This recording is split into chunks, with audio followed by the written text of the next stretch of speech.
Friends, target 500 biology important கொஸ்டின்ஸில் இன்றைக்கி டே 10 question number 131லேருந்து 140 வரையும் பார்ப்போம். 131 பாருங்கள். வாயு நிலையில் உள்ள தாவர ஹார்மோன் எத்திலின்.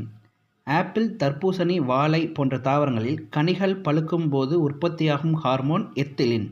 கனிகள் பழுப்பதை ஊக்குவிப்பது எத்திலின். இலைகள் மற்றும் மலர்கள் மூப்படைவதை விரைவுபடுத்துவது எத்திலின். வெறும் இலைகளை மூப்படைய செய்வது மட்டும் கேட்டால் அப்சிசிக் அமிலம். இலைகள் மலர்கள் ரெண்டும் கேட்டால் எத்திலின்.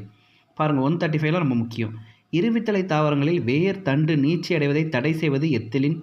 மொட்டு விதை உறக்கத்தை நீக்குவது எத்திலின். சரிங்களா? அடுத்தது, இலைகள் மலர்கள் கனிகளில் உதிர்தல் அடுக்கு உற்பத்தியாவதை தூண்டுவது எத்திலின். நாளமில்லா சுரப்பு மண்டலம் மற்றும் அதன் செயல்பாடுகள் பற்றிய உயிரிய பிரிவு எண்டோக்ரைனாலஜி.